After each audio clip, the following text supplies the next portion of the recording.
Salut à tous, c'est Alex Monique. J'espère que vous allez bien les amis, car aujourd'hui, on se retrouve pour une nouvelle vidéo de la Minute Actu. Mais avant toute chose, plusieurs trucs. Dans à peine quelques jours, le jeudi 27 septembre, je devrais passer quelques très bons moments avec la nouvelle Alpine A110. Bien évidemment, je vais faire de mon mieux pour vous concocter un petit truc sympa.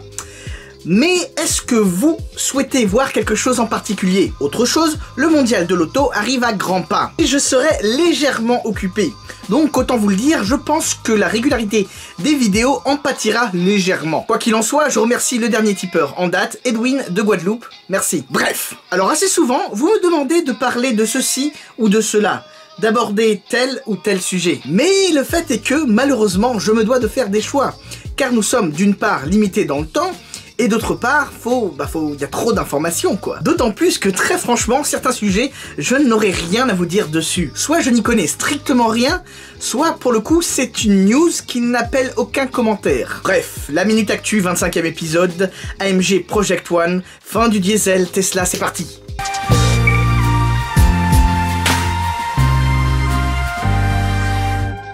Énorme coup de tonnerre dans le monde automobile. Porsche devient le premier constructeur allemand à arrêter officiellement le diesel. La news fait l'effet d'une bombe à quelques jours à peine du mondial de l'auto à Paris. Le PDG de Porsche, Oliver Blume, souhaite se concentrer d'une part sur l'essence et d'autre part sur les véhicules hybrides, mais surtout électriques. Purement électriques. Quelles sont les raisons de cette décision? Bon, déjà, disons-le. Le diesel n'a jamais été un élément clé chez Porsche. C'est une marque sportive de prestige, quand même. Du coup, c'est davantage l'image de marque de Porsche qui a souffert. Visiblement, les séquelles de l'affaire Dieselgate ne sont pas finies, d'autant plus que les nombreuses pressions européennes, ainsi que le nouveau cycle WLTP, ont compliqué la donne pour les constructeurs. Alors, pour vous faire une petite idée de la chose, l'affaire Dieselgate a déjà coûté plus de 27 milliards d'euros au groupe Volkswagen. Et c'est pas près d'être fini. Du coup, je pense que vous comprenez pourquoi un deuxième modèle Bugatti n'est pas forcément une priorité. Porsche, premier constructeur allemand à arrêter le diesel, va notamment se concentrer sur l'électrique. À titre personnel, ça ne me choque absolument pas. C'est ce vers quoi on se dirige depuis déjà plusieurs années. Nous avons tous suivi l'incroyable histoire de la Porsche Mission E devenue Taycan. D'autant plus que bon, Porsche a déjà pris plus de 10% au capital de Rimac, spécialisé dans les véhicules électriques comme vous le savez. Donc ils sont lentement mais sûrement en train de placer leurs pions sur l'échiquier des véhicules électriques. Cependant, je pense pas que l'on puisse dire que Porsche soit à l'avant-garde en matière de véhicules électriques. Car bon, regardez au sein des constructeurs allemands, Mercedes a déjà sorti son EQV. Ce faisant, grillant la politesse à Audi et son SUV 100% électrique e-tron. Il s'agit certes d'une décision importante pour Porsche, mais je pense pas pour autant que ce soit la fin du diesel à court ou moyen terme.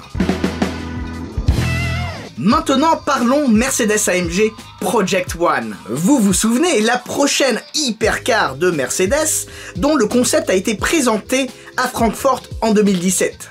C'est pas trop tôt. C'est vrai, je suis un petit peu exigeant, car lorsque l'on y réfléchit, donner vie à ce projet, ce n'est pas spécialement facile. En effet, vu que l'auto embarque de la technologie empruntée à la Formule 1, c'est un sacré challenge pour adapter cela à un usage routier. Niveau technique, je n'y connais strictement rien.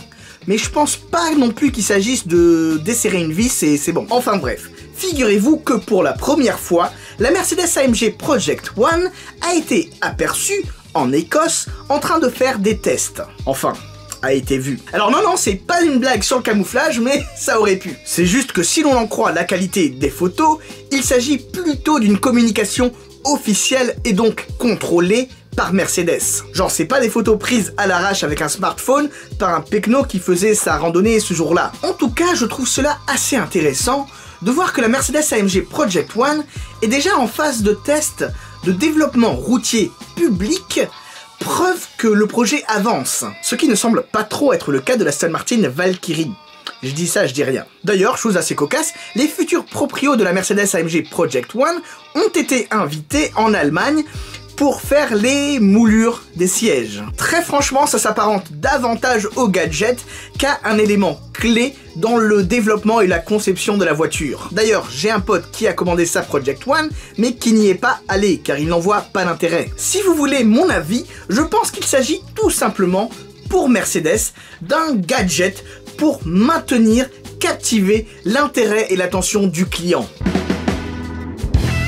Ah, si on parle de la Project One, ça donne forcément envie de parler de la Valkyrie, non? Eh bien, c'est pas tout à fait ce qu'on va faire, mais presque. Non, sérieux, écoutez. Le constructeur anglais Aston Martin a annoncé qu'ils allaient sortir une nouvelle hypercar en 2021. Une petite brutasse à moteur central arrière qui répond au doux nom de code Project 003.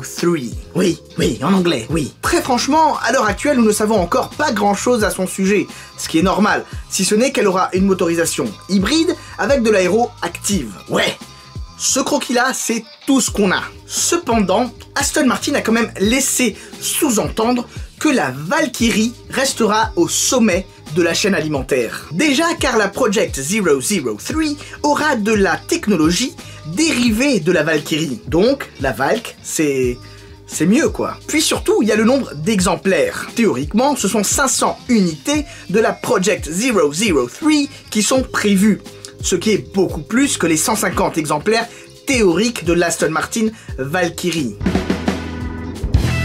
Ah, Tesla. Tesla fait encore parler. Vous vous en souvenez, je vous en avais déjà parlé dans un ancien La Minute Actu, lorsque l'action avait chuté suite à la démission de cadres clés et l'affaire du joint. C'est d'ailleurs incroyable que sur 2h30 d'interviews vraiment intéressantes, les médias n'aient retenu que ça. Bref. Eh bien les amis, Elon Musk n'a pas cessé de vous surprendre. En effet, récemment, suite à une restructuration interne profonde, il a nommé un nouveau président de la division automobile pour Tesla. Car oui, Tesla c'est pas que des voitures. Et ce nouveau président est un Français, Jérôme Guillen. Coco! Ah non, c'est vrai, il y a des mecs qui ont pas trop aimé le cocorico, donc je le fais plus. Donc nous avons un Français qui devient officiellement numéro 2 de Tesla, chargé de maintenir le cap, chargé de maintenir la vision d'Elon Musk. Le père Jérôme est dans la société depuis 2013 et il a fait ses armes chez Daimler. C'est pas un petit branleur quoi. Franchement, je vais vous dire, ça me fait plaisir de voir un Français devenir le bras droit d'Elon Musk pour Tesla. Peut-être que ce dernier va enfin pouvoir souffler un peu. En tout cas, l'action a déjà rebondi et repris sa valeur d'avant l'affaire du joint. Tesla semble vraiment être sur la bonne voie en dépit de tout ce qui peut être dit à son sujet. Certains analystes annoncent même un profit pour fin 2018 ou fin 2019, je sais pas trop. Et c'est incroyablement important, car cela serait la première fois dans son histoire que Tesla dégagerait un profit. Les Tesla Model 3 continuent à être livrés au compte-gouttes, et Tesla fait tout pour maintenir la cadence. Tesla a même supprimé 2 couleurs de son catalogue pour simplifier la production et améliorer la productivité. Alors ça peut paraître ridicule, mais à ce stade-là, c'est facile, plusieurs centaines de voitures en plus tous les mois. Voilà, cette vidéo est désormais terminée. Merci à vous de l'avoir regardée jusqu'au bout. J'espère sincèrement qu'elle vous aura plu. Et d'ailleurs, si c'est le cas, n'hésitez pas à lâcher un petit like, un petit pouce bleu, un commentaire ou mieux, un partage, car vous le savez, c'est super important pour le référencement de la vidéo et de la chaîne Alex Monique. Abonnez-vous sur Facebook, suivez-moi sur Instagram et rejoignez-nous dans la communauté Alex Monique sur le groupe Facebook. Les liens sont dans la description. Et surtout, n'oubliez pas, on n'a peut-être pas la même voiture, mais on a la même passion. Sur ce, je vous dis à très bientôt. Ciao, ciao.